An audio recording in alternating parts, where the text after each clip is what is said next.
Up there with track cleaning and ballasting, traction tyres must be one of the least popular aspects of model railways, a necessary evil on many locomotives, particularly the older ones, and those on my Hornby Class 92 have started to slip, so time to check them out and possibly replace them. The easiest way to do this is to remove the motor bogie, pressing in the back clip with a small screwdriver. That's the one with the angled top, the square one being at the front. And like many Hornby locos, the whole unit just clips into the chassis, making it pretty easy to get out. Just take care of any wiring, in this case my own DCC conversion. Then we want to remove the plastic outer frame, inserting the tip of a small screwdriver between plastic and metal at the end of the motor block. Then firmly but carefully prising the plastic over the metal clip, releasing the whole motor unit from the bogie frame. A lot of Hornby locos are set up like this, so the same method applies. The middle wheels on the 92 are mounted on short stub axles, and we can just let them fall off, putting them to one side for later, while we set about removing the traction tyres, for which a fine pair of tweezers are ideal, just getting in under the edge of the rim and stretching off the wheel. You could also use the tip of a wooden cocktail stick, just don't use anything sharp, and it's just as well I didn't with mine, as even though I didn't know it at the time, I'll actually be refurbishing rather than replacing them, which had been my original intention when starting to make the film.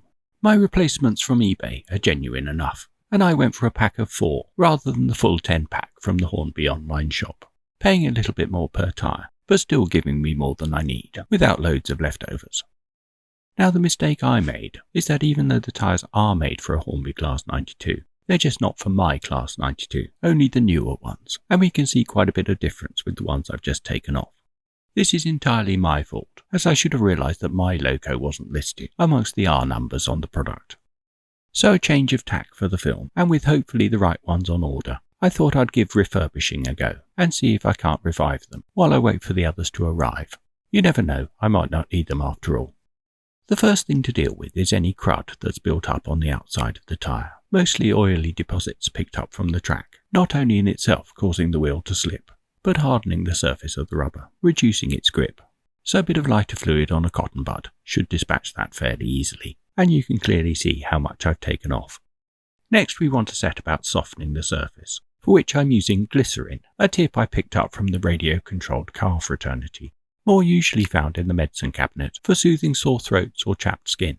It's going to have a similar effect on our traction tyre, penetrating and softening the rubber slightly. This will not only improve the grip on the track, it'll help the tyre stick more to the rim of the wheel, minimising the slip of the inside of the tyre, and perhaps improving the elasticity, although I'm not entirely sure how effective that is, but it certainly looks much fresher than before. The final tip I picked up, I have to admit I'm slightly sceptical about. This is to heat the tyres, which should shrink them a bit, so they fit tighter on the wheels. But putting reservations aside, and with hairdryer in hand, set to the highest heat but the lowest fan, I'm going to give it a go, gently playing the hot air over the tyre, heating it up evenly. Like I say, I'm not entirely sure how effective this is going to be, but it's so easy I might as well at least give it a go. We'll only really know if it's worked or not when we come to refit them. Before we do, I just want to give the rims a really good clean, removing any grease with a cotton bud soaked in lighter fluid. As well as slipping on the rails themselves, the tyres can also slip on the wheel rims, sometimes so much that they shed altogether. So we want to give our refurbished tyres the best chance possible. I've heard that some people even glue them in place, but we really want to know how effective our refurb has been, so I won't be visiting that option in this video. Then, having given a bit of time for any remaining lighter fluid to evaporate, it's on with my refurbished tyres, just stretching them over the rims. They certainly feel a little bit more elastic, thanks to the glycerin, and do seem a bit tighter, so perhaps the heat shrinking did work after all. But it's almost certainly a combination of all three, cleaning, softening and shrinking, that's done the trick, and my refurbished tyres look and feel like new. So it's time for reassembly, popping the centre wheels on the stub axles, making sure we get the right one on each side, and performing a bit of a balancing act so they don't just drop off again. Line up the plastic outer bogie frame so it's straight along the entire length of the motor block, and clip it back in place. While the motor unit's out, you could use the opportunity to give it a bit of a service, but if you do, just make sure you keep any lubricants well away from our lovely clean traction tyres, so we don't risk undoing all of our hard work. Then with everything back together, it's time to get our Class 92 on the track to properly put our tyres to the test, hauling a nice long train of heavy mineral wagons at a crawl. A tough test for any loco, especially one of this vintage. And you can see we've got a nice smooth run with no slipping whatsoever, proving you can recondition your traction tyres and don't necessarily have to replace them. Of course, some may well have gone beyond saving, but with these cheap and easy methods, it's definitely worth trying to revive them first.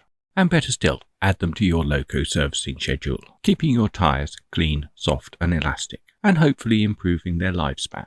Although when they do finally need to be replaced, just make sure you order the right ones,